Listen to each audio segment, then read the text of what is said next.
Hello there. Let's install Wireshark. Head over to wireshark.org, click on download. I'm going to choose the Windows x64 installer.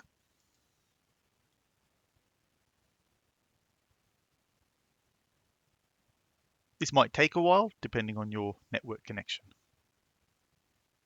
Once it's downloaded, open the file to begin installation. Throughout the entire install, I will continue with the default configuration options.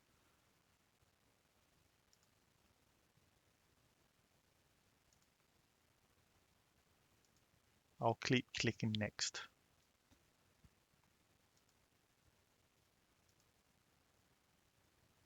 I will leave it set to the default location. I will install npcap, I don't have it. I'm not interested in capturing network traffic through the USB port, so I will leave that unchecked. Again, this might take a while, so I will skip through it. You might get a licensing agreement pop up, and that's for the installation of the npcap. Click agree, and then select install to continue with installing npcap.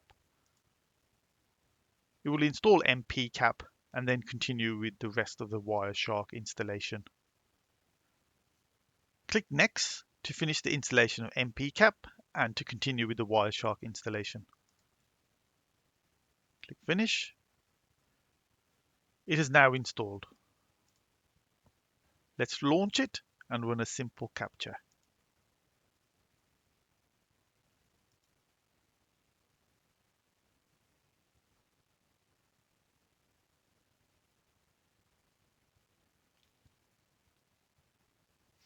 Make sure traffic is flowing across the connection you are interested in.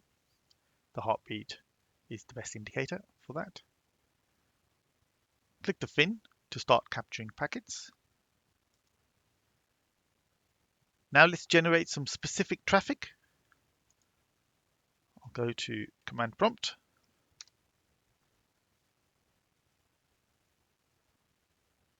And I will ping hotmail.com.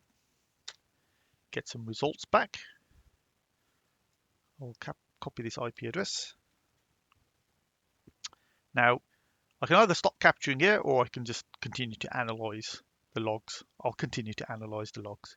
Now, if I want to see that ICMP traffic, I can simply type in ICMP in the filter bar, press enter, and I'll see the results. So that's my source machine off to the destination, and we can confirm those are the packets that we saw leave and then return.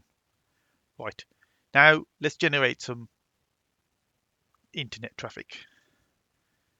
So in your browser, go to hotmail.com, press enter. It's going to redirect you to the single sign-on experience. Go back to Wireshark. Now, we can't search for HTTPS because it's encrypted, but we can see all TLS traffic itself. Press enter. And as you can see, there's a lot. But what if I want to specifically, well, if I want to find the initial connection, I need to put in the IP address.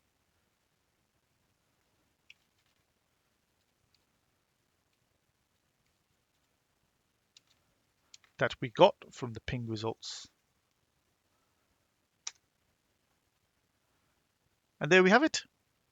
So we've installed Wireshark, ran a couple of simple captures and tests, and it's all working. That concludes the video. Hope it was useful. Have a good day.